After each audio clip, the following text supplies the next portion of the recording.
Peace and welcome to the culture here on the Black Star Network. of your host, Farajii Muhammad. Thank you so much for tuning in and being a part of the conversation. Folks, we got a lot to talk about. First, let's talk about how some Trump supporters have exposed the personal information of grand jurors who made the decision to indict the former president. We're going to talk a little bit about the implications of that. Also, protesters are now marching in Florida against that Black history standard and curriculum. Black Florida is finally standing up, and I'm so proud of them. Also, later on, we're going to talk to the sister of Botham Jean 5 years after the murder of Botham Jean. She releases a new book, and we're going to talk a little bit about that and so much more. So stay with us. We got a lot to discuss on today's edition of The Culture right here on the Black Star Network. Let's go.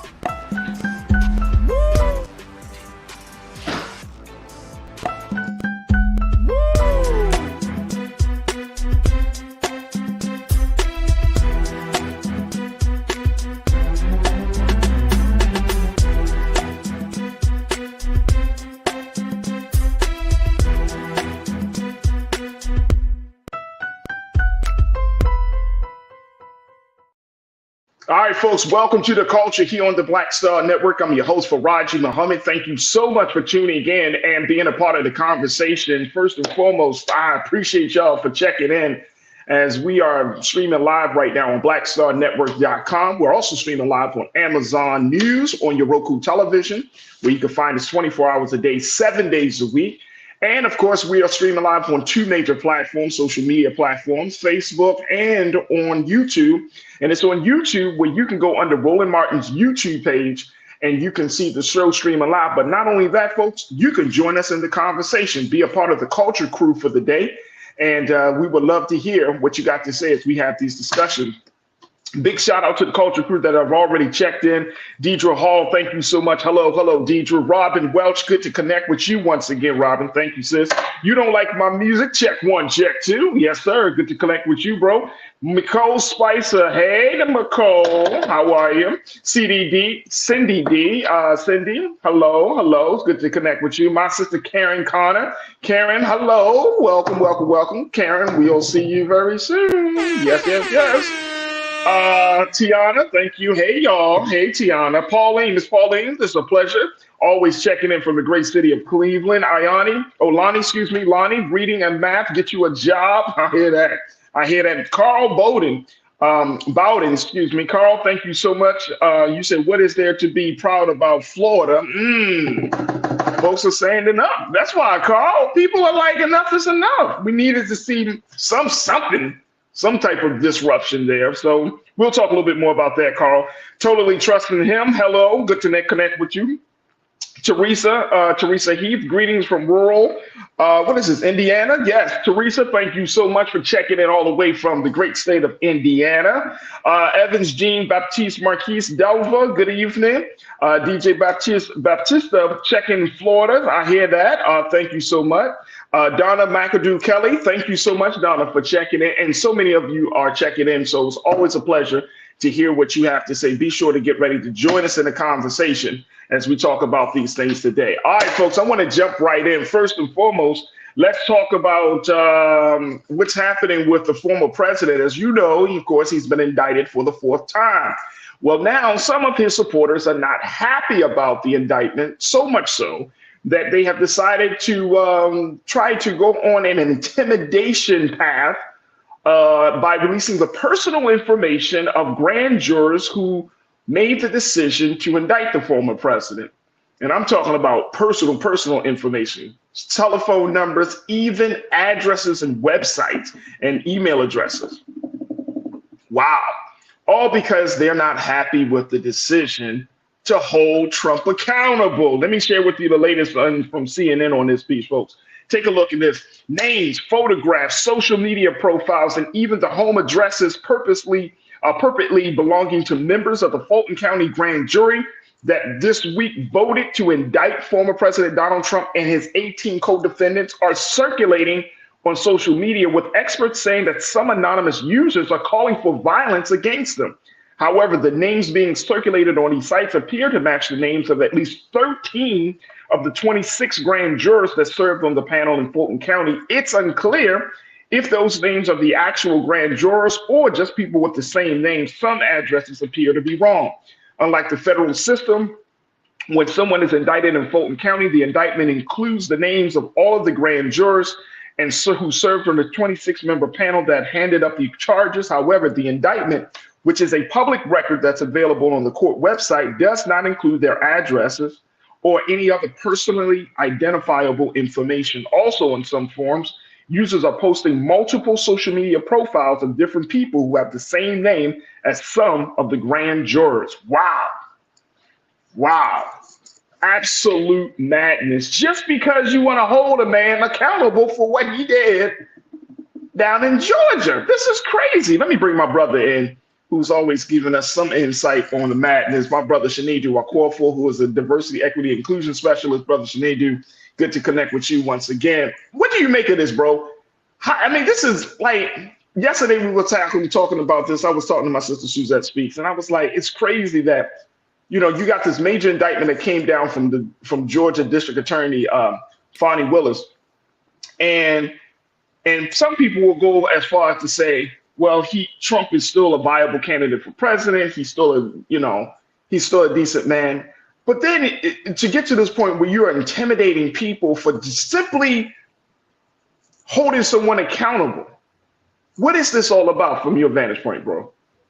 I'm not sure, but people clearly aren't learning, because if you remember, it was one of the poll workers from Georgia who testified in front of a grand jury talking about that she was threatened, and I think it was her daughter was threatened as well, something around the same area of where we are. And it's clear that these people are not learning, and that is because when the truth comes, intimidation runs. And I think intimidation is what is being pushed. And for me, and I'm not making this a race thing, but what I think about is when Black children were desegregating schools and there were the kids and the families, you know, spitting at them, throwing things at them, mocking them. It's the intimidation that they try to use to kind of sidewind and make people scared of going for the truth. And I don't think it's going to work, because the truth of the matter is, grand jury or no grand jury, we know what we know and we saw what we saw. These numbers are not lying. It's unfortunate that this is where it has to go, but this is what people should be asking themselves. Is this the democracy?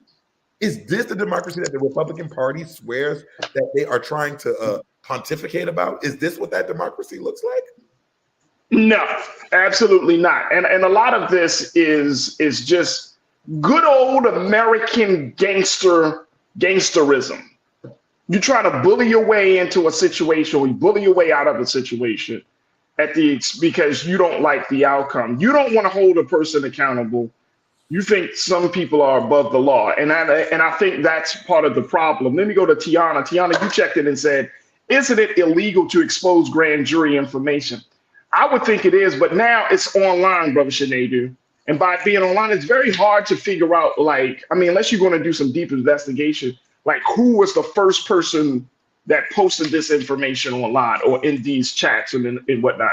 So it's like you could spend your time, money, resources, manpower to do that work, but it is going to be something. Now, again, like I mentioned from the CNN report, some people have the same names. So if you have a John Smith on the grand jury, I mean, good luck with that, because there are many John Smiths, right? But it's just the simple fact that do you think that there are going to be some level of accountability of individuals, Trump supporters who have done this or who are talking about this? Do you think there's going to be some consequence for it? There should be, and there needs to be. And if they're using any of the same ideology that they use as it pertains to January 6th, that would be a whole nother legal case on its own. And I am starting to trust the legal system somehow. Probably shout out to these Black women who are leading these indictments. What? You started to trust the legal system? Shout out to these Black women who are leading the indictments. You didn't hear the They are making me look at things differently. And I think there will be accountability. It may not move in the speed that we want, but I believe that there should be some accountability. But I think accountability or no accountability in the present, it should not shake anybody as it pertains to what the legal process needs to be. Things should still continue just as any other high case continues in this country, where you secure these people, you make sure these people are well housed, these jurors, and so on and so forth. And we do what we've been doing when it comes to these type of high profile cases. But I don't think the intimidation is going to work. I would hope people have learned their lessons from January 6th. But if they have not, we can slap their wrists with those indictments and that jail time yet again.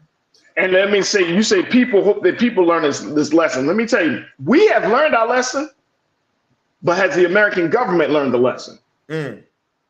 That's the bigger question, because the American government should have certain things in place right now. And I think, and I know this might be a big ask, Brother Sinedu, but given the magnitude of the situation that we're seeing around Trump, not just his personal life, but just the impact of him on the Republican Party, him on the largest system of democracy, there should probably be some very, very serious conversations around constitutional amendments within the next year or two. Or constitutional, I know we have constitutional conventions, right, where there should be some discussions, because the Constitution does not speak to having a man that's been 4 times indicted, 2 times impeached, running for office. There's no law against that, but it's ethically not good. So, and then when you're looking at the situation around January 6th, then when you look at the situation about how some Trump supporters are exposing things, like, there has to be something in place to hold people accountable. Real Brooklyn, you checked in, my brother. You said, did we really think that this whole situation was going to be clean? We see how dirty politicians can get with their TV commercials. So why would this be any different? Absolutely. No, you know what? I probably fall in that category a little bit, Real Brooklyn. I didn't expect them to start exposing people's information, but I don't know if it's because those folks are just that good with technology, or if the Fulton County court system is that bad with security. I don't know which one that came first. Is it, the chicken or the egg type of thing for me? You know what I'm saying? Like, is it that easy to get that grand juror's information? I don't know. What's your take on that very quickly, Sinedu?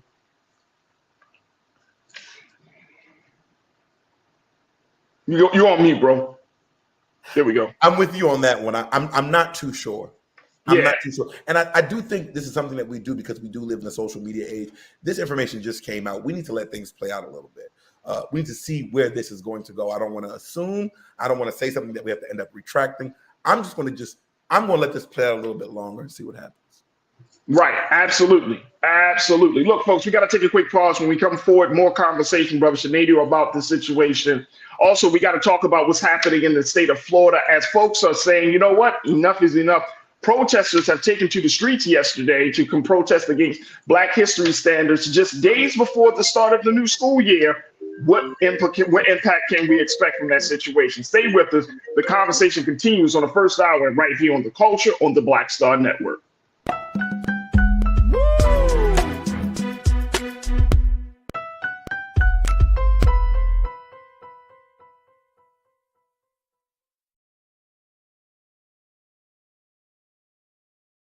When you talk about blackness and what happens in Black culture, we're about covering these things that matter to us, speaking to our issues and concerns. This is a genuine people-powered movement. There's a lot of stuff that we're not getting. You get it, and you spread the word. We wish to plead our own cause. Too long have others spoken for us. We cannot tell our own story if we can't pay for it. This is about covering us. Invest in Black-owned media. Your dollars matter.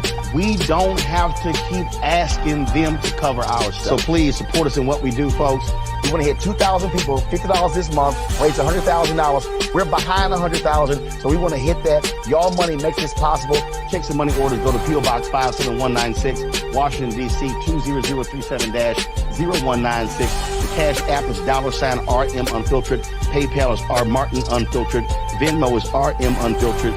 Zelle is Roland at RolandSMartin.com.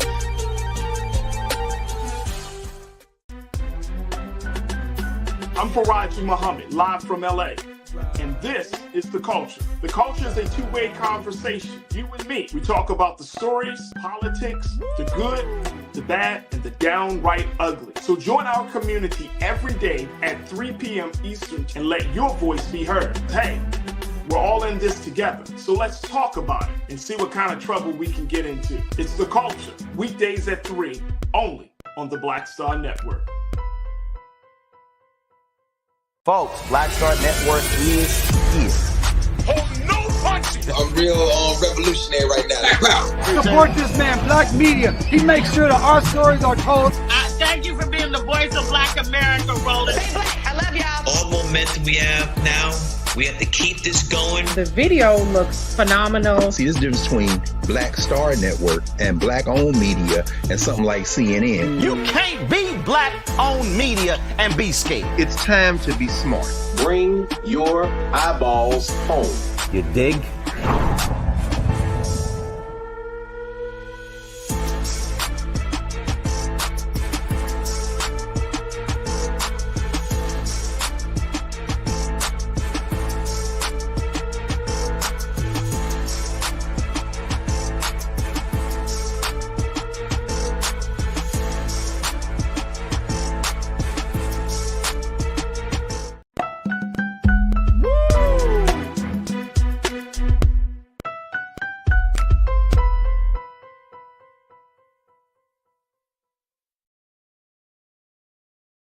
All right, folks, welcome back to The Culture here on the Black Star Network. We've been checking in with my brother Shinedu Okorafor as we talk about grand jurors and personal information being exposed by Trump supporters as a result of their decision, their vote to indict the former president down in Georgia in Fulton County, and has created some serious concern about the safety and well-being of these individuals whose information might be put on a lot of different social media spaces and whatnot.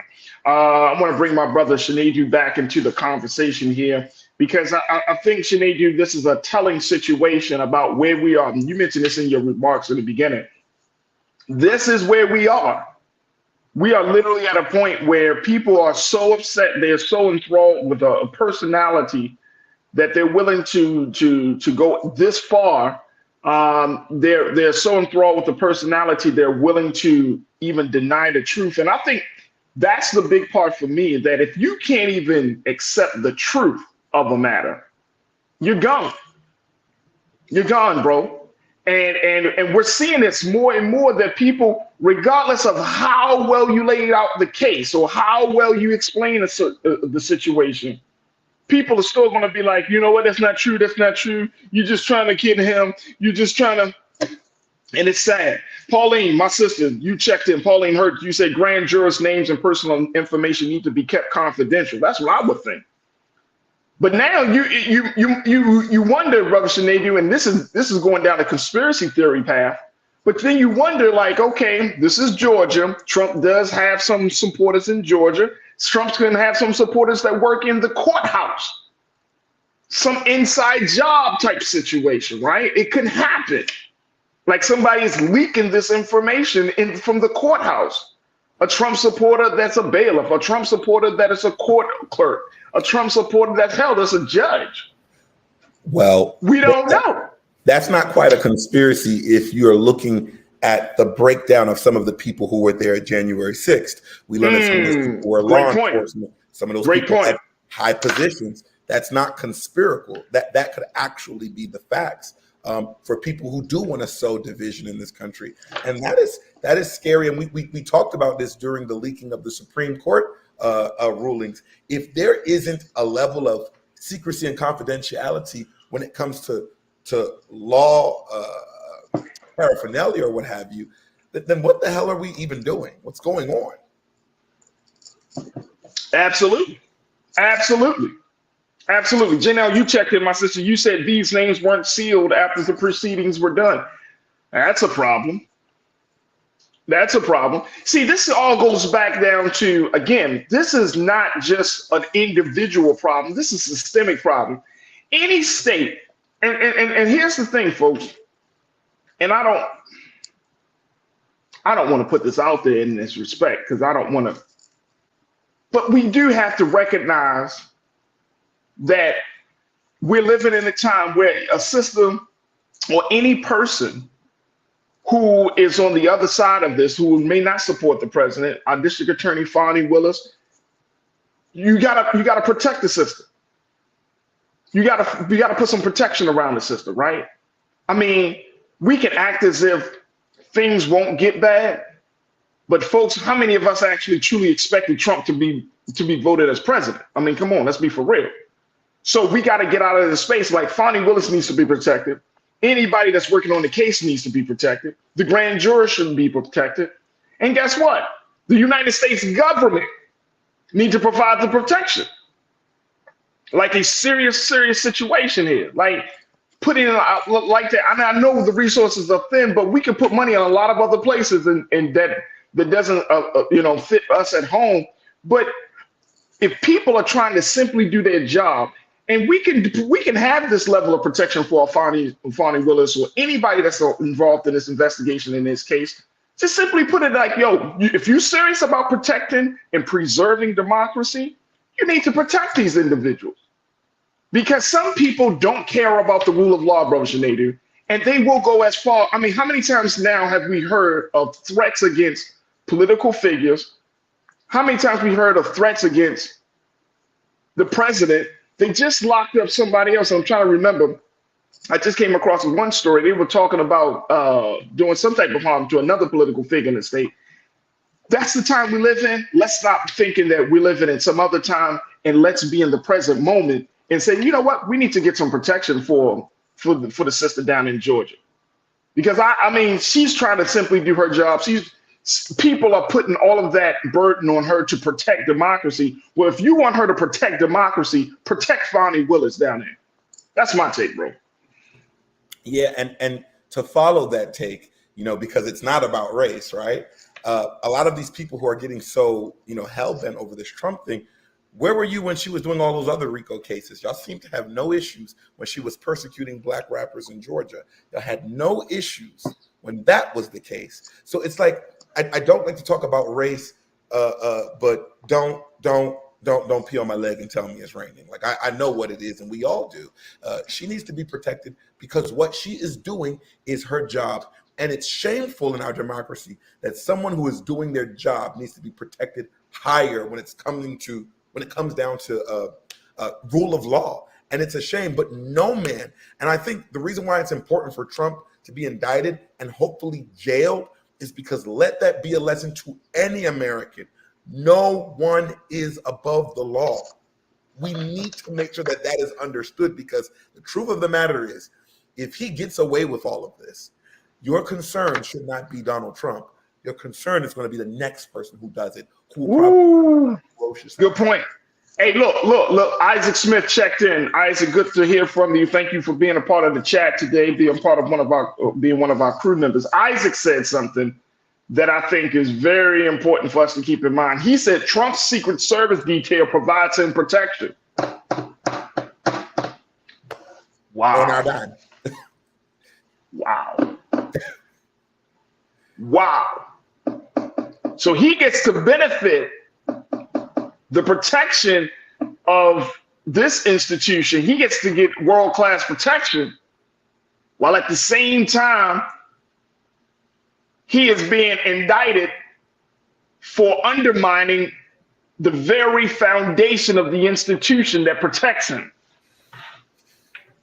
Ain't that some white shit? I want y'all to just think about that.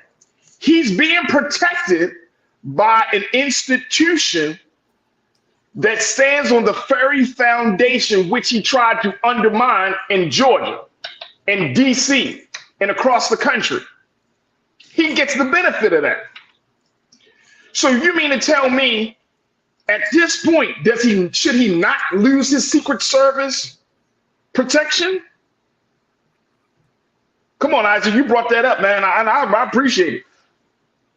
What does it take for a man to get Secret Service protection? It's one thing you president of the United States. It's another thing when you former president of the United States that tried to legitimately disrupt the national election for your agenda. whether it's in DC, whether it's in Georgia, and then you still get protection from the institution that you try to disrupt from. You disrupt. Because nobody can run up on you. Nobody can go to you. And see, that's why I said, Sinead, this ain't an individual problem. This is an American systems problem. It is. And if you really think about it, Farajii, because y'all going to hate this, I don't think he should lose his protection. And I'm going to tell you why. I think Trump became president to insulate himself from everything he's done before and the things. And that's the problem. Because that's the problem, bro. We can't have. He could look what we found out in Mar-a-Lago. Think about if we let that man on the loose. He could sell things that you and me haven't even heard of to the next highest bidder, to the next person who would give him asylum. So we gotta imprison him and still protect him in the and we all know Cindy. Who else says it? Cindy, Evans. Everybody, we know presidents get protection for life. Mm-hmm. But shouldn't he lose his protection? I mean, seriously, shouldn't he lose his protection? Come on, man. Come on, bro. Come on, bro. Come on, bro. Come on, bro. I mean, seriously. He's in the country. And look, I'm not saying like I'm being honest. The American people, we are paying for that. And we will be paying for that for the rest of his life. You want protection, but you want to attack the system. You want to attack the country in areas that are vulnerable, but you're not left vulnerable.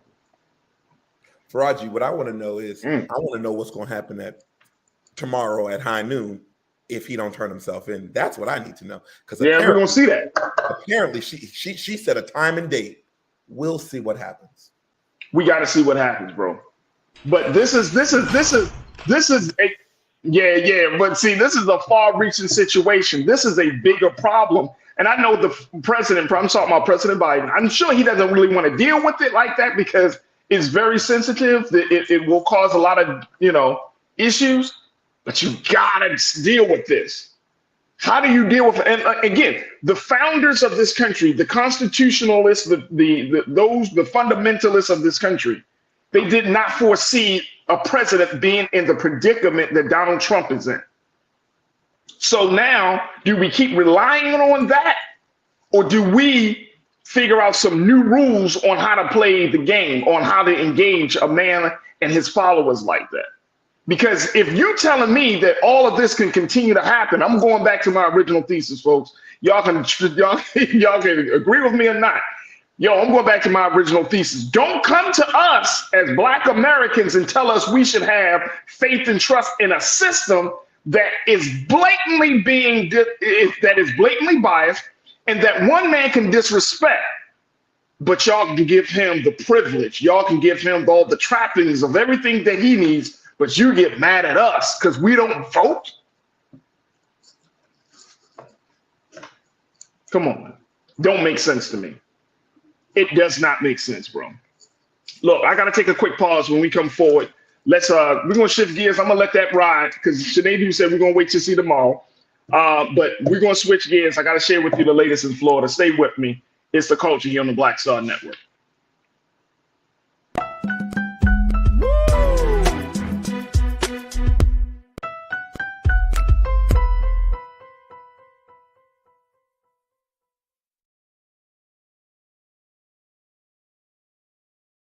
When you talk about blackness and what happens in Black culture, we're about covering these things that matter to us, speaking to our issues and concerns. This is a genuine people-powered movement. There's a lot of stuff that we're not getting. You get it, and you spread the word. We wish to plead our own cause.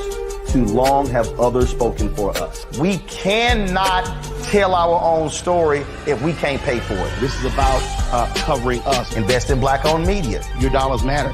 We don't have to keep asking them to cover our stuff. So please support us in what we do, folks. We want to hit 2,000 people, $50 this month, raise $100,000. We're behind 100,000, so we want to hit that. Y'all money makes this possible. Check some money orders. Go to P.O. Box 57196. Washington, D.C. 20037-0196. The Cash App is $RM Unfiltered. PayPal is R Martin Unfiltered. Venmo is RM Unfiltered. Zelle is roland@rolandsmartin.com. For decades, the tobacco industry has deliberately targeted Black communities and kids with marketing for menthol cigarettes. It's had a devastating impact on Black health. Tobacco use claims 45,000 Black lives every year. It's the #1 cause of preventable death. In the 1950s, less than 10% of Black smokers used menthol cigarettes. Today, it's 85%. Menthol cools and numbs the throat, making it easier for kids to start smoking. Menthol also increases addiction, making it harder for smokers to quit. Menthol cigarettes are a big reason why Black Americans have a harder time quitting smoking and die at higher rates from smoking-related diseases like cancer, heart disease, and stroke. It's time to stop Big Tobacco from profiting off Black lives. An FDA ban on menthol cigarettes will improve Black health, save lives, and protect future generations from addiction. Learn more at tobaccofreekids.org/ban menthol. Hatred on the streets, a horrific scene, a white nationalist rally that descended into deadly violence. White people are losing their damn minds. As an angry pro-Trump mob storms the U.S. Capitol, we're about to see the rise of what I call white minority resistance. We have seen white folks in this country who simply cannot tolerate Black folks voting. I think what we're seeing is the inevitable result of violent denial. This is part of American history. Every time that people of color have made progress, whether real or symbolic, there has been what Carol Anderson at Emory University calls white rage as a backlash. This is the rise of the Proud Boys and the Boogaloo Boys. America, there's going to be more of this. Here's all the Proud Boys, guys. This country is getting increasingly racist in its behaviors and its attitudes because of the fear of white people. The fear that they're taking our jobs, they're taking our resources, they're taking our women. This is white fear.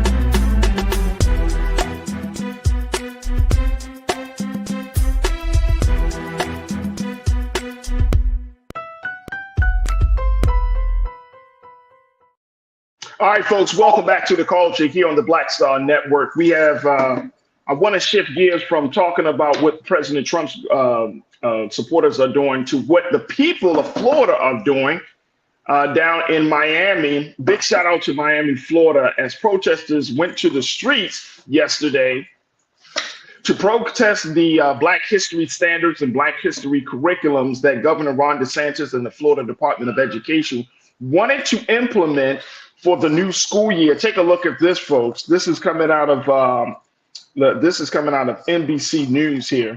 We want to share with you very quickly. Dozens of teachers, students, and labor leaders marched to a Miami school district headquarters yesterday to protest Florida's new standards for teaching Black history, which have come under intense criticism for what they say about slavery.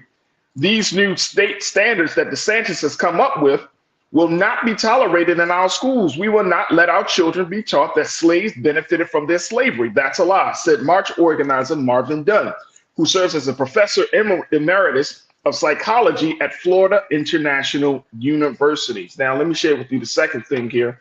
About 50, and Ken, that's post quote two, thank you. About 50 protesters who started the 1 mile trek from Booker T. Washington Senior High School in Miami's historically Black Overtown neighborhood chanted, "What do we want? Truth. When do we want it? Now. What if we don't get it? Shut it down." They were greeted by another 50 protesters at the school board building where speakers addressed the crowd. Among them was Tennessee Representative Justin Pearson. The true history is that Black people have always fought to make America what it ought to be and has always resisted what it could be, Pearson told the crowd. He said, we've always fought for the America that we know is possible. That is not here yet. Justin Pearson down in Florida, showing his support and standing in solidarity with folks down there, folks. But Sinedu, I'm so happy that folks came to the streets to protest this new standard for teaching Black history, bro. This is what we've been waiting for. I know I've been waiting for this. I've been waiting for this, man. I was like, yo, what's going on with Florida, man? Like, why isn't anyone else looking to speak out about this? But we're seeing it happening days before the new school year starts. How do you think this thing is going to turn up? Do you foresee something like a strike? Do you think that some students are going to not show up for the certain classes? What would you say as an organizer and activist yourself? How would you proceed with the next step? There are limitless possibilities, but the one that matters the most is the one that involves a ballot. So this is good for now. This is what I've learned through my maturation of activism.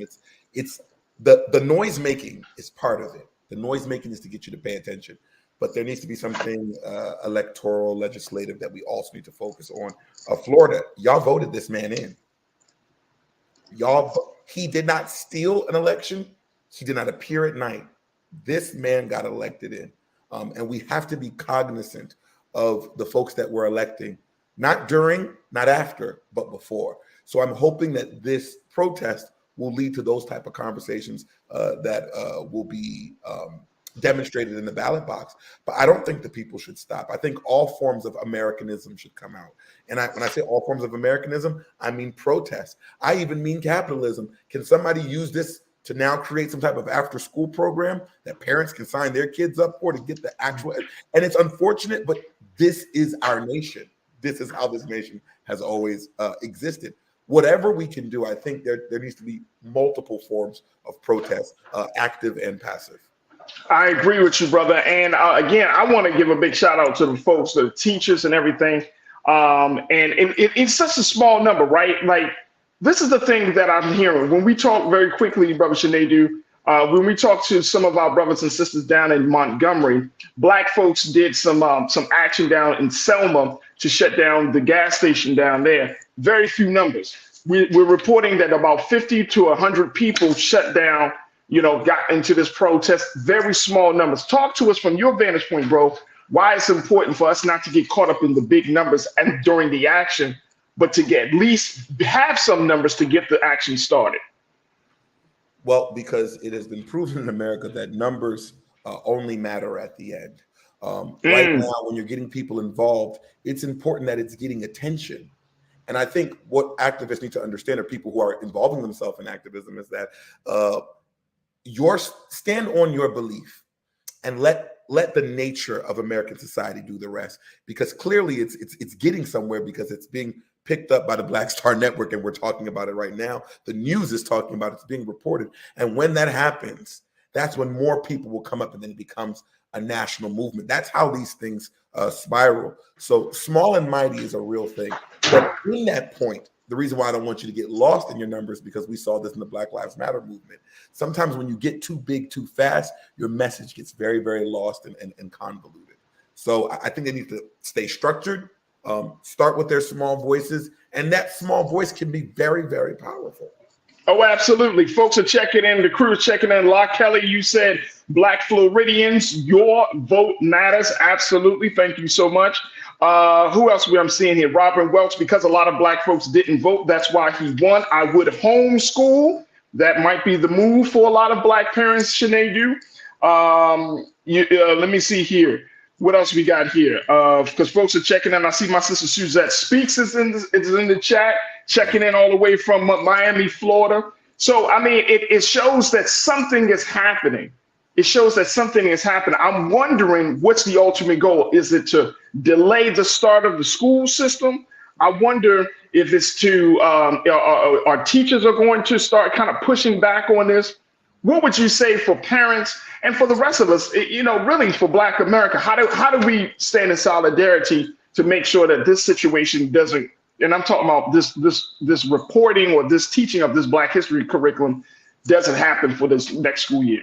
Well, I have to be very clear. This is for Black America, but this is not about Blackness. This is about American history being removed. And that's why I believe if our white colleagues really believe about what happened and the truth, it is their job to stand in front, because we know parents tell their kids Black history, and we know that Black kids live it every single day. But if folks really care about education, then we need some of these white allies or whatever you want, or history thumpers who really care about history. If it's not about race, let it be about history. We need to make sure that we have those white folks, those Jewish folks. And I say that because who would dare say that if the Holocaust didn't happen? We would be in uproar. So we would love our colleagues from the Jewish community to come and stand up with us. We would like our folks from the white community to come up and stand with us, all different people of races and creed, because if you can erase this history, you can erase any history. Absolutely. Nemra Abi-Oye, you checked in, and hopefully I'm not mispronouncing your name. You said, it's amazing how the powers that be are sanctioning this in Florida, because it only sets the children up for a rude awakening when they learn the truth, either in life or in college. And guess what, folks? That's what we're fighting for. That's why we're having these discussions, because at the end of the day, Brother Shanady, you know it and I know it. If you go through life being ignorant of who you are, where you come from, and your overall history and the impact that you have made on the present space that you're in, you're going to be a dangerous person. And I'm not talking about in a good trouble type of way. I'm talking about you're going to be used as a tool and a pawn. And essentially, you will not move the ball of progress forward. So we need to make sure that at every turn, to always let people know this is wrong and we got to do something about it. My brother Shanady Wakorfor, I appreciate you and love you, man. Thank you so much for your time this afternoon. God willing, we'll reconnect with you next week. Inshallah. Thank you, brother. Thank you, brother. All right, folks, we got to take a quick pause. When we come forward, let's change the conversation. It's been 5 years since the killing of Botham Jean in his own home. And today, we're going to be checking in with his sister, who is going to be releasing a new book called After Botham Jean, 5 years later. And we'll talk a little bit about the case and the work that she's doing to make sure that we not only talk about police brutality, but we also talk about healing. Stay with us. That conversation is up next with her right here on The Culture on the Black Star Network.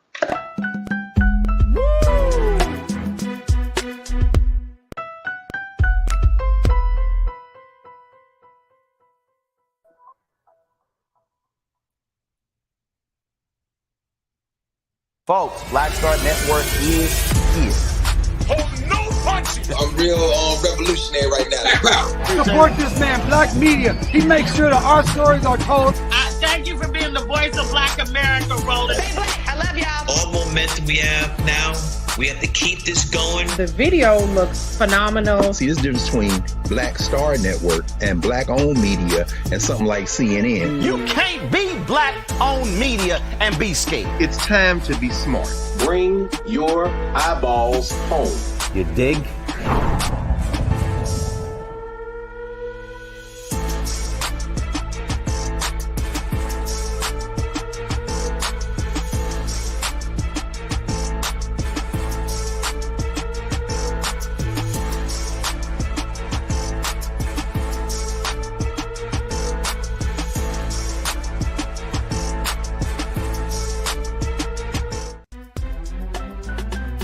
I'm Farajii Muhammad, live from LA.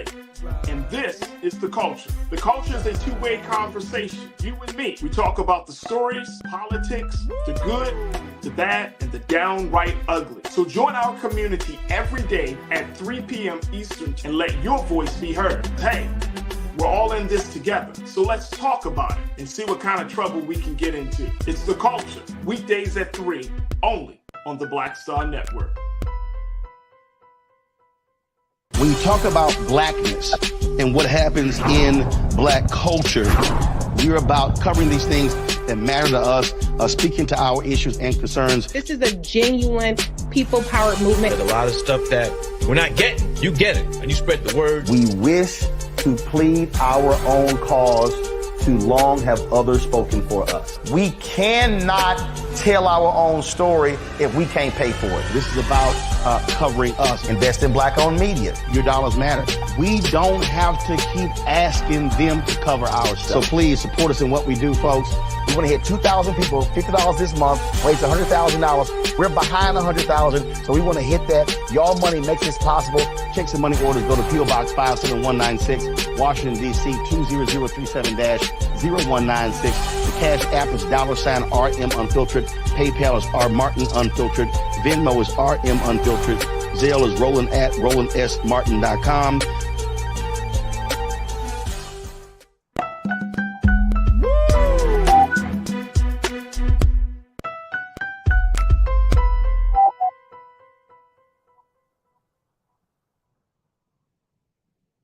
Folks, welcome back to The Culture here on the Black Star Network. I'm your host, Farajii Muhammad. Thank you so much for tuning in and being a part of the conversation. If you missed the first hour, we talked a lot about some Trump supporters exposing some personal information of grand jurors who voted to indict the former president.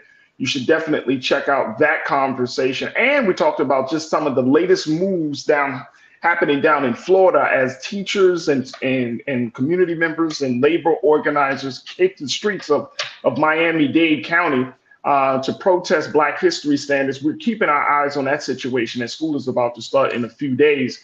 But you don't want to miss this first hour, so make sure you do yourself justice and check out the previous hour as we stream live on Black Star Network and, of course, on Amazon News. And also make sure you turn your notification on because we do notify you on Facebook when we are replaying the show. And we would love to get your take on all of these things. And most importantly, to stay connected with what's happening. So again, show your support for Team Replay at blackstarnetwork.com. All right, folks. Okay, now let's talk a little bit about peace. Let's talk about police brutality and let's talk about healing. This is the next part of the conversation with my very special guest, who is the sister of Botham Jean. This is the Black man who was shot and killed while in his own home by a former police officer, Amber Geiger. And it was almost 5 years ago, folks. We were coming up on the on the acknowledgement of that day. I don't like to use the term anniversary, but we're coming up on the acknowledgement of that day. And his sister is going to be joining us in a moment to talk about her new book, After Botham, Healing from My Brother's Murder by a Police Officer, as she is still working through getting past the pain of that day, and most importantly, to make sure that other families don't experience that same pain. So we want to welcome to the airwaves of The Culture here on the Black Star Network, Elisa Charles Finley, to talk to us about this brand new book that will be hitting the shelves on September 5th, and to talk about the work that she is doing of healing and creating peace in the community. Elisa, thank you so much for checking in with us this afternoon. How are you, ma'am? I am good. Thank you for having me. Absolutely, absolutely. First and foremost, my heart and prayers continue to go out, and our heart and prayers here at The Culture, we continue to go out to you and to your family, dear sister. Even though it was 5 years ago that your brother, we lost your brother, the pain is still very real. I think a lot of people are still in a state of shock. We're still feeling that pain of what has happened to your brother. So I'm going to start this conversation off this way, sis. How are you and your family? How have you been over these past 5 years?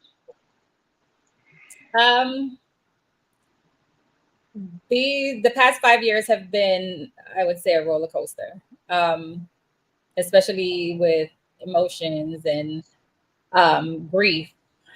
So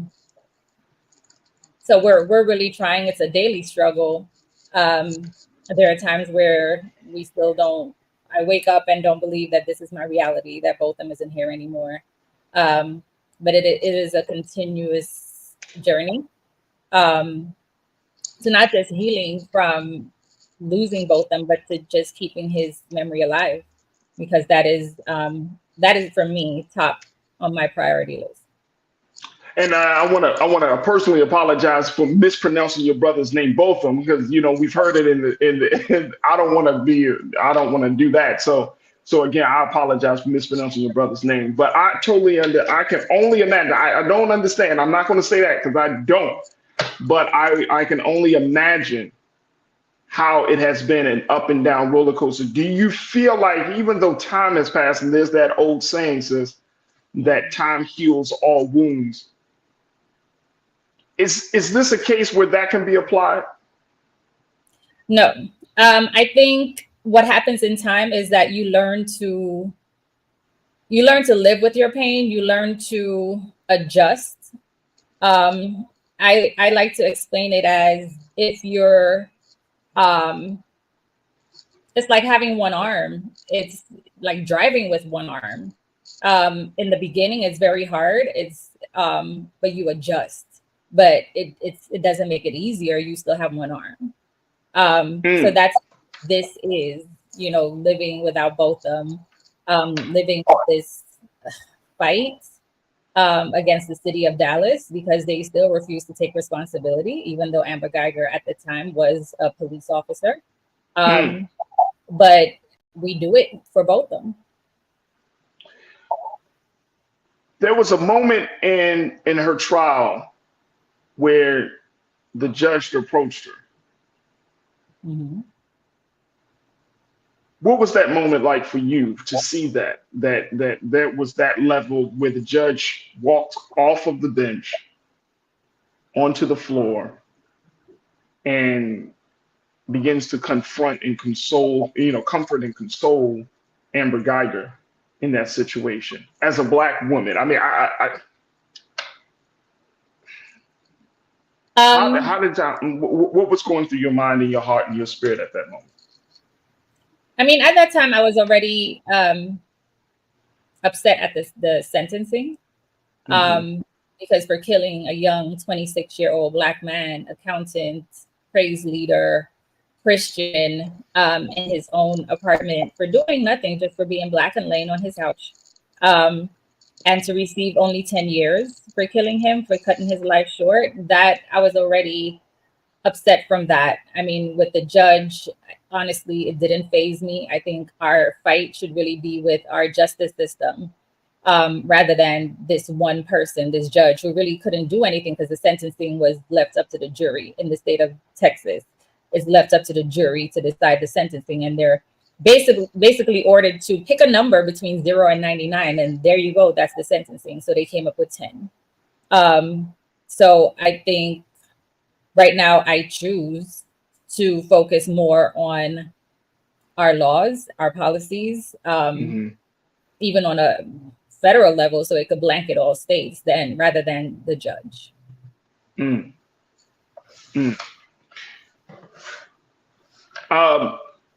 I want to ask this question with the utmost sensitivity, which is around the idea of forgiveness. As Black folks, we forgive. Are you in that space at this point? Is your family in that space at this point of forgiving Amber Geiger for what she has done, or is that not the place you're at? I could only speak for myself, and I will say no, I'm not there. I'm honestly not even entertaining being there. I know a lot of people were really upset, especially our Black community. They were upset when my brother Brant publicly forgave Amber Geiger, and I've asked everyone to just respect it. Even though you don't understand it, you respect it. That was his decision. For me, I'm not there. Will I ever get there? I don't know, and I'm not forcing it. Amber Geiger took something that was irreplaceable from us, a person. And I still don't think she has ever shown remorse. I have written her a letter in jail wanting to go see her because I just didn't believe her story. I had questions, and she has yet to reply. So there's that. And then her parole is coming up next year. So I'm more working on myself than forgiving Amber Geiger. But she never replied to your letter. No.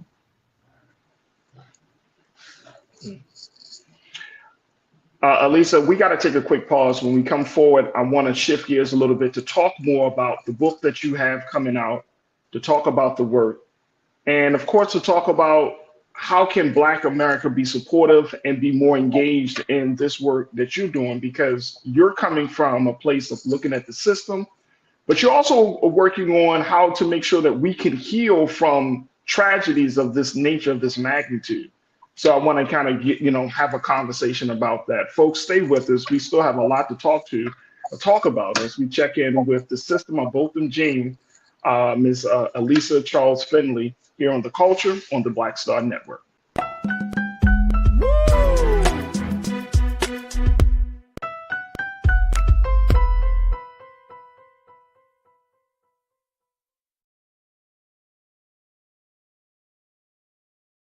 When you talk about Blackness and what happens in Black culture, we're about covering these things that matter to us, speaking to our issues and concerns. This is a genuine people-powered movement. There's a lot of stuff that we're not getting. You get it, and you spread the word. We wish to plead our own cause. Too long have others spoken for us. We cannot tell our own story if we can't pay for it. This is about covering us. Invest in Black-owned media. Your dollars matter. We don't have to keep asking them to cover our stuff. So please support us in what we do, folks. We want to hit 2,000 people, $50 this month, raise $100,000. We're behind 100,000, so we want to hit that. Y'all money makes this possible. Checks and money orders go to P.O. Box 57196, Washington, D.C. 20037-0196. The Cash App is $RM Unfiltered. PayPal is R Martin Unfiltered. Venmo is RM Unfiltered. Zelle is roland@rolandsmartin.com.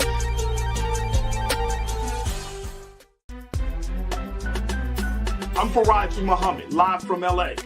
And this is The Culture. The Culture is a two-way conversation. You and me. We talk about the stories, politics, the good, the bad, and the downright ugly. So join our community every day at 3 p.m. Eastern and let your voice be heard. Hey, we're all in this together. So let's talk about it and see what kind of trouble we can get into. It's The Culture, weekdays at 3, only on the Black Star Network. Folks, Black Star Network is here. Oh, no punching! I'm real revolutionary right now. Support this man, Black media. He makes sure that our stories are told. Thank you for being the voice of Black America, Roland. Stay black. I love y'all. All momentum we have now. We have to keep this going. The video looks phenomenal. See, this difference between Black Star Network and Black-owned media and something like CNN. You can't be Black-owned media and be scared. It's time to be smart. Bring your eyeballs home. You dig?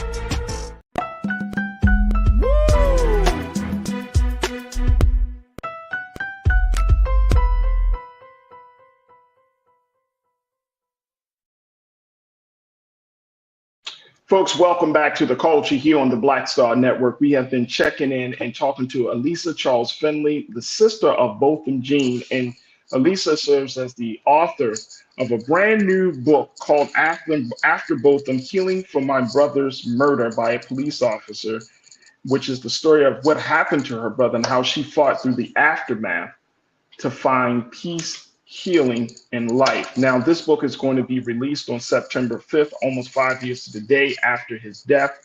And she is working and kind of having conversations around the country, not just about police brutality, folks, but really talking about finding peace, finding some level of healing in light of this great tragedy. Elisa is also the president of a group called Sisters of the Movement, which is a coalition of sisters of police brutality victims working in unity with one another. And she's also the president of the Botham Jean Foundation, which promotes Christian intervention for social change. Elisa, again, we thank you for your time with us here on The Culture. You're doing some very powerful work. So let me start with the book here. This inspiration, you decided to release this book now, or to have this book put out now. What was the inspiration behind that? The inspiration was really, this is really the first time I felt like myself since September 6th, 2018. I started working on getting back to me in 2021. It took that long to, try to release a lot of the anger. And it took a lot. It took therapy. It took just, speaking with other people, like the sisters of other police brutality victims, and just really trying to center myself. And it when I tell you it was a process, it really was. It took, really setting timers to just meditate, setting timers to do devotion, and just so that I could feel like myself. And I think right now I am as close as I could get to feeling like myself. I don't think I'll ever get back to being me, because Botham was a big part of me. He was my brother. But I really. Mm-hmm. I'm sorry, I didn't mean that. I just want to, for those who may not know, can you share a little bit of like what type of relationship you and Botham had? So I'm the oldest, so he called me Big Sis. I was his, yes. And we spoke every day, almost every single day. The last conversation I had with him was on September 6th, 2018, and I spoke to him up until he got into his apartment. I think part of my anger also fueled from guilt, because part of our conversation, that day was the first game of the NFL season, and a friend of his, Kevin, invited him to go to a sports bar to watch the game, and I said, no, stay home. Because I felt, you're safer at home. And he listened to his sister, and he stayed home. And a few hours later, I got a call from Baylor University Hospital asking me to identify my brother over the phone. So you advised your brother just to stay home, just enjoy the game at home on that day. Yes. And he advised, and he listened to you because you Big Sis, thinking nothing of it. I mean, it's just it's a conversation about a game. Right. How did you feel like you were responsible for this in any way? In the beginning, I would say yes, I did. I think the mind is a messed up tool, because my mind played tricks on me. I've ran through every single scenario there is where I could have prevented it, even though I know deep down inside I couldn't have. But yeah, for a while I blamed myself. For a while I felt like I didn't deserve to be happy. I remember the first time, and it's in the book, the first time I laughed after Botham was killed, and I felt so guilty to laugh. So it was a whole process. So yeah, in some way I felt responsible, because if he went to the sports bar with Kevin that night, chances are he would still be alive.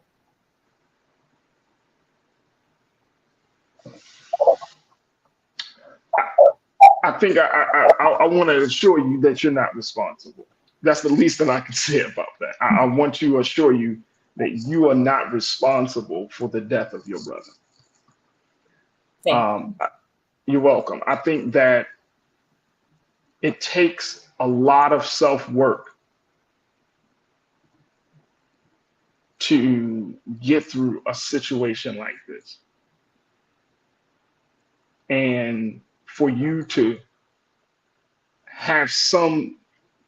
experience some light at the end of this dark tunnel, and to publish a book, and to go on this mission of bringing some healing and to work with sisters. I mean, it speaks volumes about what God has blessed you to do with your pain and how you turned your pain into power.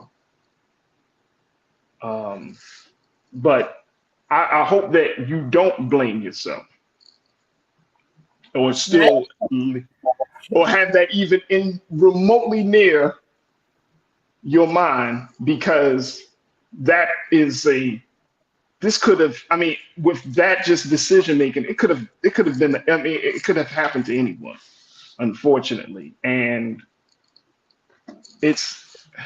I can only imagine. I can simply only imagine. But you put out this book as a way to show your love and to help people. What can people expect in this book? What is it about this story, that the way you tell it, that may be different from the way we read it and understand it? Well, you can expect raw emotion. You can expect just the truth of what we families of police brutality victims go through. I mean, I got to a point where I was mad at God. I lost my faith in God because I was just so angry. So you can see all and how it takes a toll on you mentally and physically. I really want, especially police officers, to see how just that decision that they make to pull a trigger. I mean, it's one bullet could take out an entire family because we're still going through it. So I want them, especially police officers, to really keep that in mind before they profile us, before they look at the color of our skin as a weapon. I want them to think and treat us as human, as equal. But to other people, to other families of victims, I want them to see that there is light at the end of the tunnel. I'm not going to say it will be perfect, because 5 years later, I'm still crying for my brother. I still miss him. I still sometimes dial his number just to see if someone will pick up. But it's a process, and it's okay.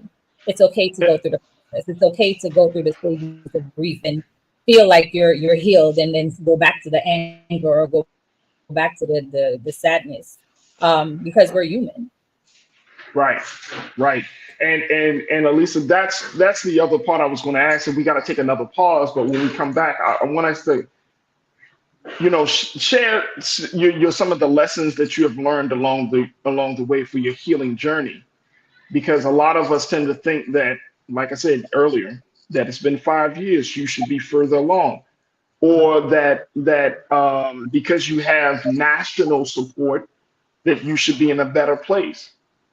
But this is a journey, and everybody is affected differently, right? Even those of us who just read the story is affected. And so I would love to kind of get some more insight from you as to what your healing journey has been, and the overall feedback that you've gotten from Black folks, from law enforcement officers, and from other folks about not just your brother's story and your healing journey, about what can be done next. And then I'd like to share with you, because folks are checking in from all around the country, at least, you have a whole tribe of folks. We call them our culture crew. Our culture crew is checking in as we stream live on YouTube and on Facebook. They are in full support of your healing and your family's healing. And they have been showing up a lot of prayers. I'm seeing a lot of hearts in the chat. There are a lot of people that just wanted to say that they're with you, and that we stand in solidarity for your healing with you. So you are not alone in this, sis. You are certainly not alone. Look, we got to take a quick pause, folks. When we come back, more with our very special guest, the sister of Botham Jean, Sister Lisa Charles Finley. Stay with us. It's The Culture here on the Black Star Network.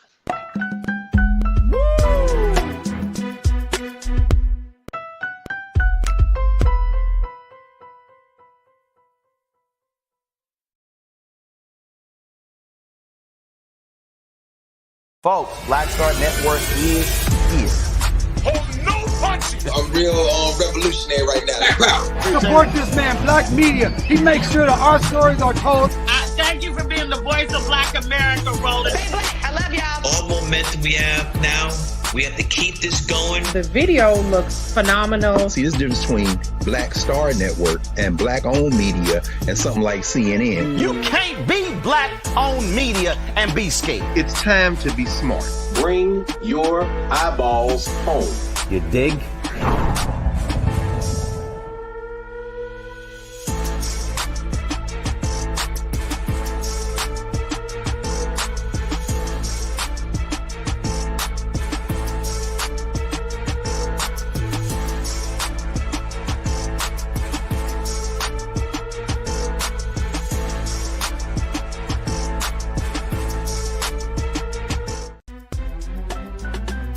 I'm Farajii Muhammad, live from LA.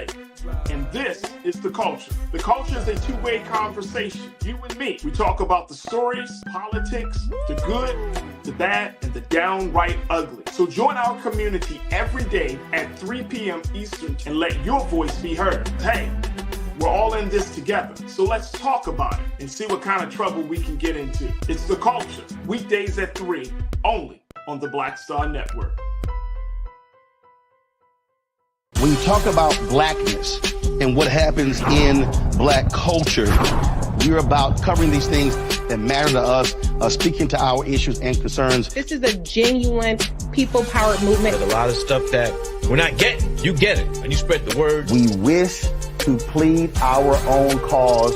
Too long have others spoken for us. We cannot tell our own story if we can't pay for it. This is about covering us. Invest in Black-owned media. Your dollars matter. We don't have to keep asking them to cover our stuff. So please support us in what we do, folks. We want to hit 2,000 people, $50 this month, raise $100,000. We're behind 100,000, so we want to hit that. Y'all money makes this possible. Checks and money orders go to P.O. Box 57196, Washington, D.C. 20037-0196. The Cash App is $RM Unfiltered. PayPal is R Martin Unfiltered. Venmo is RM Unfiltered. Zelle is Roland at RolandSMartin.com.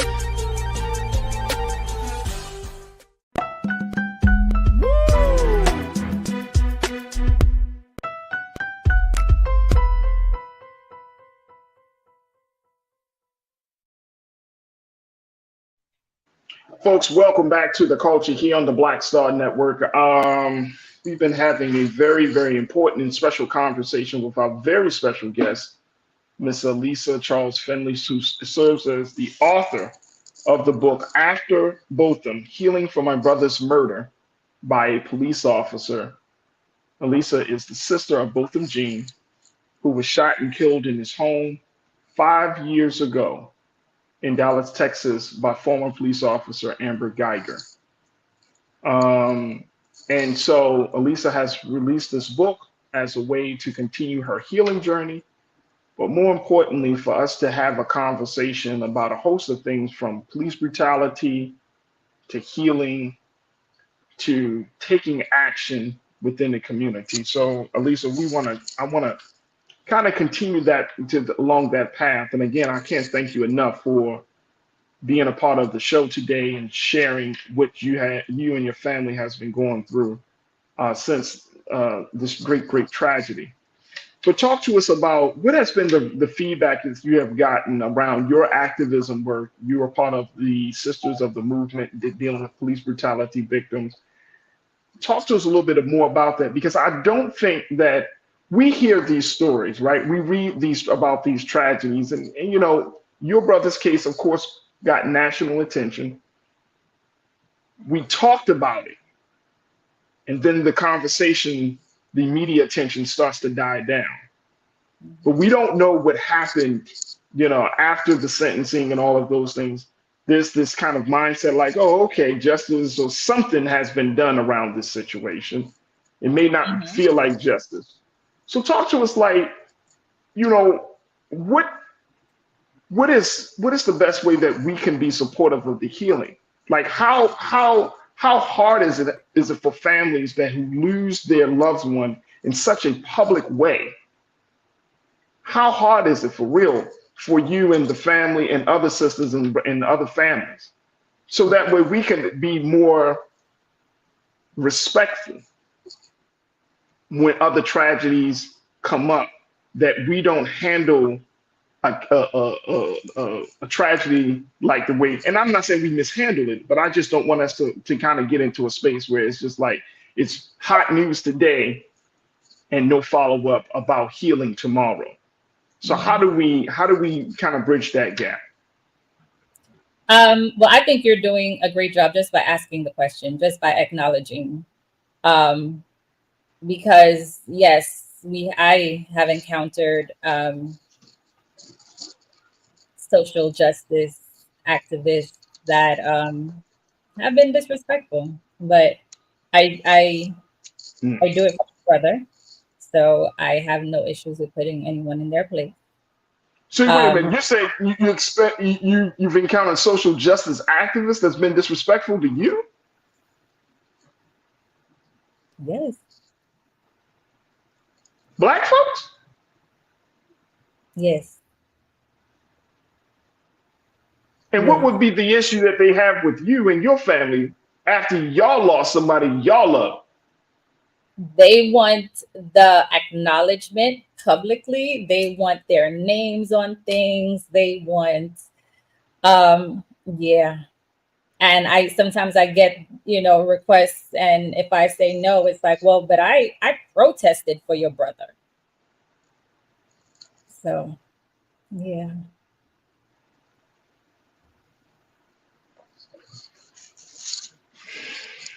But Yes, listen, I am listen. And look, the. I'm just saying, look. This is the culture. This is the Black Star Network. Our founder is Roland Martin.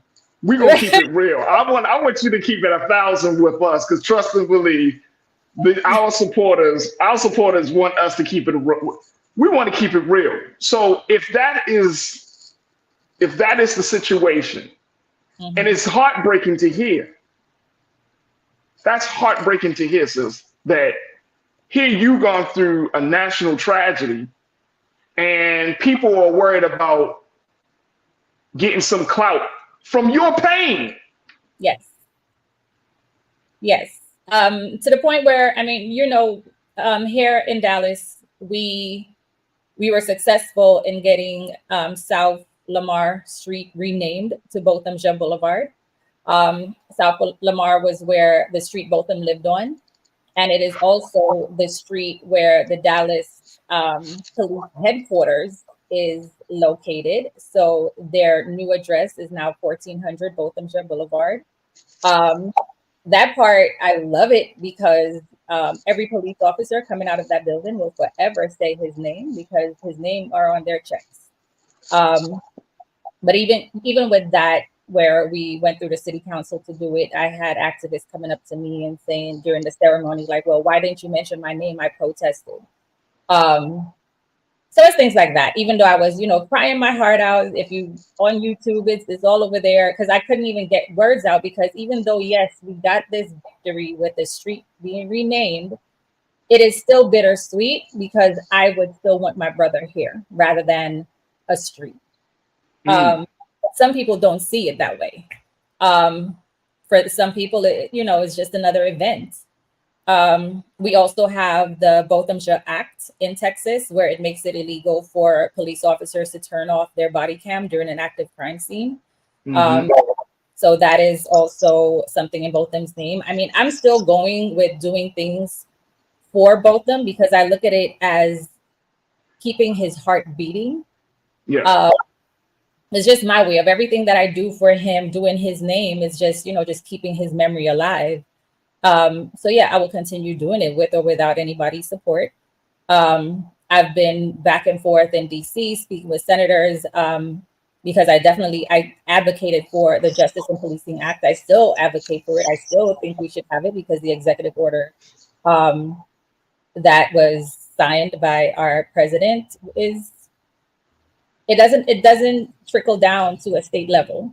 It's something that's federal, and it would affect only federal officers, and we don't see them shooting people in their homes. So I'm still advocating for that. I would still like to see that bill passed.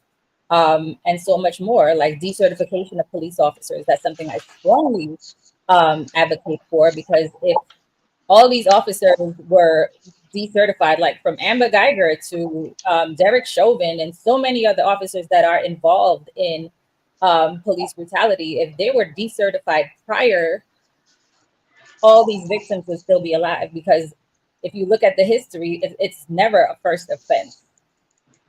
Down to the police officer that killed Tatiana Jefferson in her home in 2019. He failed his psych eval, but he was still hired. So there's still work to be done, and I think there's work for every single one of us. So there's a lot to do than to fight for recognition. Oh, there's a heck of a lot. And you did all of this within the past 5 years. And more importantly, you did all of this while still in grief. Yes. Wow. Come on, sister. Look, you about to be my new superhero. You did all of this while in grief. How did you find the power to do it? How did you find the strength to do that? I really, honestly, it was selfish, because I needed to fill in that dead air, because I spoke to my brother every single day, and to just not have, not be able to speak to him, and just that silence all this time, I needed to do something. So I just kept myself busy.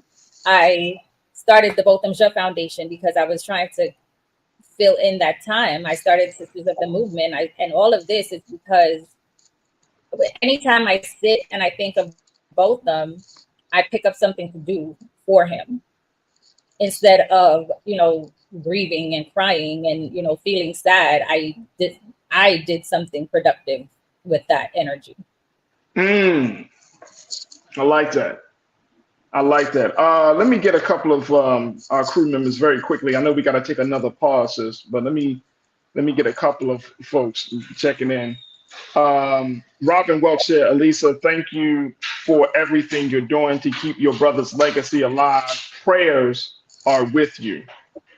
Thank you, Robin, for posting that. Janae checked in and said, wow, in less than 5 years, that's a great feat. Janae also asked, what are some of the lobbying tips that you would share? How did you really start to do that level of activism? Man, I just showed up. I would still love. Did you just say, man, I just showed up? I would still love lobbying tips, because I've been petitioning the DOJ to open a federal investigation into the murder of my brother. And I just received a letter from them after maybe 2 years. I just received the reply last month saying that there was not enough evidence. So I'm not taking no for an answer. So I'm still trying to figure out how to get back to the issue. Because to me, if anyone's federal civil rights were violated, it was Botham's. Facts. Absolute facts. Sis, we got to take another quick pause. When we come back, I want to talk to you about your faith, because as part of you setting up the foundation, you made it explicitly known that you wanted this to include the Christian intervention for social justice and social change. And I need to need to pick your brain a little bit to help us understand, what does that mean? What does that look like? And all of those good things. And moving forward, how can Black America be supportive of you, your work, and your family? So we will continue that part of the conversation on the other side. Folks, stay with us. It's The Culture here on the Black Star Network.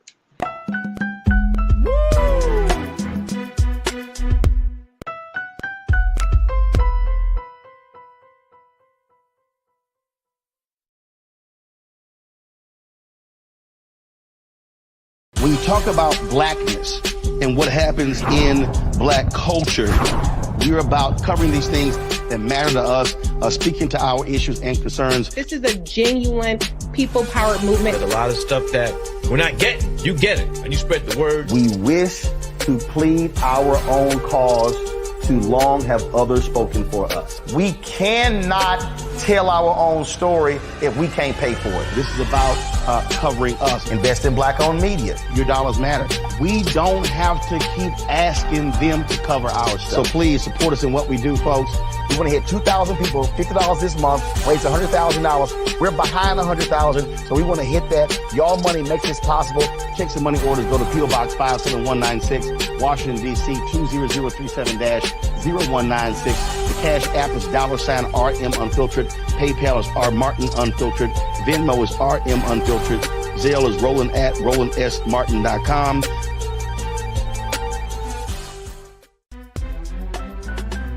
I'm Farajii Muhammad, live from LA.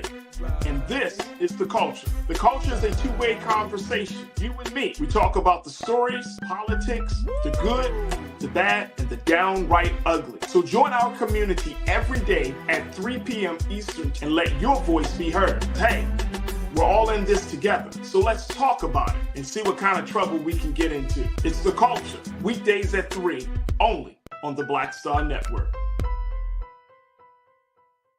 Folks, Black Star Network is here. Oh, no punching! I'm real revolutionary right now. Support this man, Black Media. He makes sure that our stories are told. Thank you for being the voice of Black America, Roland. Stay black. I love y'all. All momentum we have now, we have to keep this going. The video looks phenomenal. See, this difference between Black Star Network and black-owned media and something like CNN. You can't be black-owned media and be scared. It's time to be smart. Bring your eyeballs home. You dig?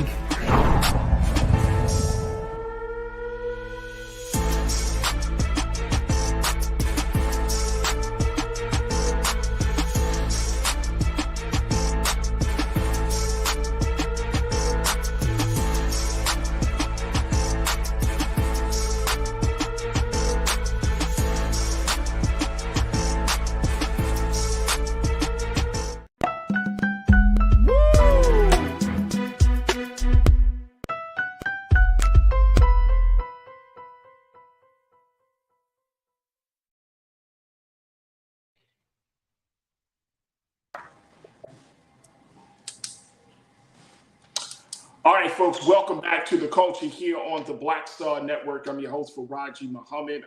We have been having the conversation with the sister of Botham Jean, Sister Elisa Charles Finley, who serves as the author. She serves as the president of the Botham Jean Foundation, and she's also a part of the Sisters of the Movement, which is a support group for women who have experienced the loss of life from police brutality. I want to bring my sister back into the conversation as we are talking about this. And, you know, again, I can't thank you enough, sis, for everybody, for all that you've done. Everyone is checking in about this, and they're saying a lot, basically saying that they are in solidarity with you.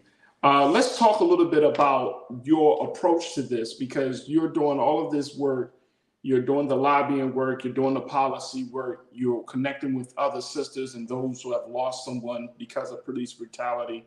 But one of the things that stuck out for me in the work that you're doing is with the foundation, how you're saying you want to take a Christian approach, a Christian intervention for social change.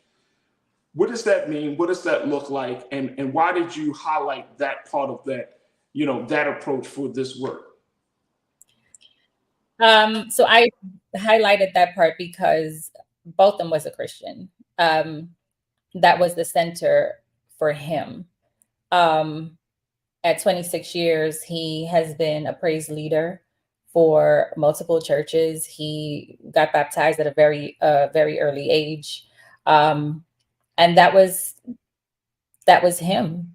So in having the Botham Jean Foundation, which is basically to continue the work that he started in his short 26 years on earth, he did a lot to give back to vulnerable communities, especially our at-risk youth. We are from a small island called St. Lucia, and he would always give back to the youth from St. Lucia, to the point where he attended a Christian university, Harding University in Searcy, Arkansas. And he put together a group of students and faculty to come to St. Lucia every single year to mentor our at-risk youth. So that was something we wanted to continue, and we're still doing, along with so many other things in his name, to give back. Like right now, we have in St. Lucia, we have a summer program called BJS, Botham Jean Youth Empowering Skills Program, where we take 160 students who are not excelling academically, and we train them with skills that they can use beyond high school. So for example, DJing, barbering, hairdressing, nail art, computer skills, culinary arts, and they get certified in their choosing, and they get to continue that. So it's basically all of that. I look at it as heartbeats for both of them, and we're just working towards keeping his legacy alive.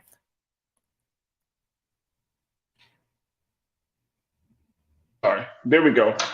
Just to make the point that work is an important work to inspire the next generation. How many young people are you talking about that you are touching, that you are affecting, sis? Well, every year we do, we started doing 100, and we got just so many people reaching out. So this year we did 160, even though our limit was 150, but we couldn't say no. So we accepted the 10 more because it's important. And again, we're doing it for both of them. That is fantastic. We have a few moments left, and I know that since your faith is a huge part of this, earlier in the conversation you talked about how you did lose faith. Mm-hmm. That the grief was that heavy, you didn't say this, but I'm understanding that level of darkness was that heavy upon you. How were you able to get through that? I retrained myself. It was really just reintroducing myself to God, or my relationship with God. Because yes, even though I've been a Christian for very long, just like both of them, when that happened, my faith wavered. I was mad at God, and I couldn't tell anybody about it, because how do you tell somebody that you're mad at God? So I worked on it after a while, and I would say 2021 was that turnaround year for me, where I really started working on it. Like I put timers in my phone, reminders in my phone to devotion in the morning, devotion in the evening, meditation, and, just doing these Bible studies, and just really working on that relationship to get back to where I was. And that was the foundation for me to my healing. Absolutely. Absolutely. Let me share with you more comments that they're coming in. Cindy D checked in and said, keep advocating. Change will come as long as it takes. So I think that's the big thing. One of my sister's sister, she's an attorney out of Florida. My sister Suzette Speaks. She says that justice can sometimes be a slow grind. But I am a huge advocate and true believer of justice, that your brother's death was not something that was in vain. We will always lift up the name of both of them as part of the conversation about why it's important for us to keep going, and more importantly, hold people accountable. Janelle, my sister, said, I'm so glad that she's sharing the truth about what survivors go through with the clout chasers. So we like a little bit of that tea, you know what I mean? Like, oh, you got clout chasers. Okay. Now we need to know. Now we need to put some people on blast. That's a whole other conversation. That's another conversation. I'm not asking you to do that today. We talking about your book. I don't want to give nobody no extra attention other than what you want us to give attention to, sis. So we not worried about that today. But they're out. They're definitely out there. We got a few moments left. What is the biggest thing that you want us as Black America to do at this point again, this happened 5 years ago. You have gone through an incredible journey of loss, pain, healing, work. You're going through it. What way can Black America be with you, stand in support of you? I mean, of course, we're putting out there that you do have this book.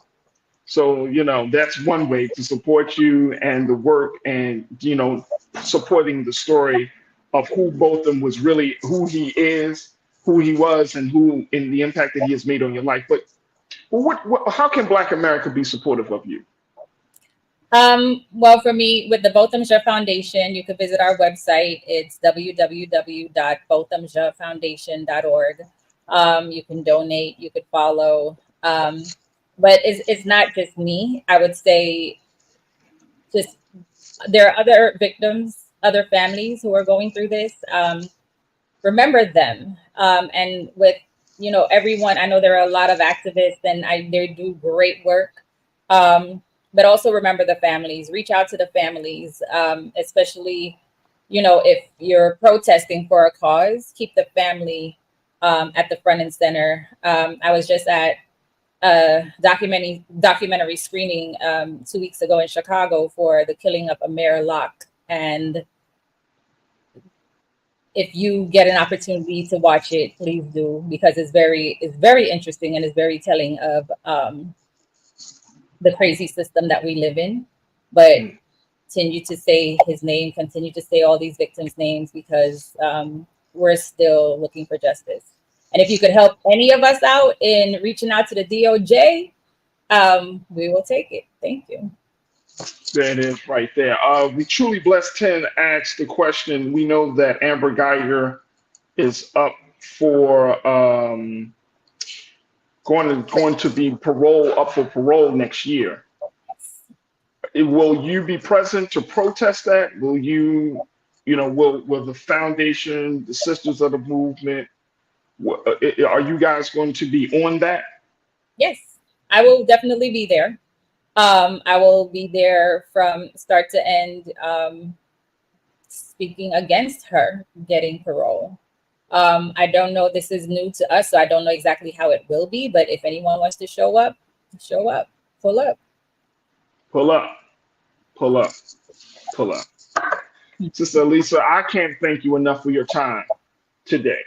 Thank you for sharing your story. Thank you for being the woman that you are and, sharing with us just a little bit of the lessons that you've learned during this journey. Again, our prayers and condolences go out to you and your family for the loss for Brother Botham. And he seems like he was a phenomenal brother, big-hearted. He has a beautiful smile. So, I can only imagine what you have gone through, but I can say that unlike what we normally would probably see, you're not sitting in the corner in a dark room somewhere. You are showing and sharing your light for the whole world to see. And one of our crew members made this point. Botham is right there with you, sis. He is right there with you. So, all that you're doing, I'm sure him and all of the other ancestors are just grateful. So you are protected and you are surrounded by love. So again, we thank you for the great work you're doing, sis. And you always have a space and a place and a home here on the culture and on the Black Star Network. So whenever you are doing things in the community, whatever you're doing, we would love to be supportive of it. Thank you so much. Thank you for having me. Absolutely. Absolutely. Thank you, folks. The book is called After Botham. Healing from My Brother's Murder by a Police Officer. There's the book right there. That's the book that we want you to check out as you hear the story of Botham Jean, directly from his sister Elisa Charles Finley, and we want you to definitely show your support for her. Books are going to be available on September the 5th. And it will be almost 5 years to the day after his death, but it is a phenomenal story of a Black man whose life may have been cut short, but who has made a tremendous impact on so many people. So make sure you pick up a copy of that book when it's available. All right, folks, that's going to do it for us. I thank each and every one of you for being a part of the conversation. I thank my fantastic production team, Maddie and Chris, Shannon and Joel, and my guy, King Keenan, for making us look and sound so good. Make sure y'all do your due diligence. If you enjoyed that conversation, make sure you do your due diligence and support us here on The Culture on the Black Star Network. Go to our website today at blackstarnetwork.com, blackstarnetwork.com, blackstarnetwork.com. And we would love for you to support us financially. We would love for you to follow us on all social media platforms, download the apps on all devices, and most importantly, let people know that this digital media space is here and we're here to stay. So again, blackstarnetwork.com. Also follow me, yours truly, on all social media. You can find me at The Real Farajii on Instagram, Farajii on Twitter, Farajii on Facebook, and we would love to hear from you. All right, folks, that's going to do it for us. Stay tuned, 6 p.m. Eastern Standard Time. Roland Martin Unfiltered comes at you. And of course, it's Thursday night, so they're going to have a fantastic panel and to talk about the issues and so much more. But as always, never be afraid to challenge what's wrong, stand for what's right while being yourself in the process. God willing, we will talk tomorrow for another exciting edition of The Culture here on the Black Star Network. Peace.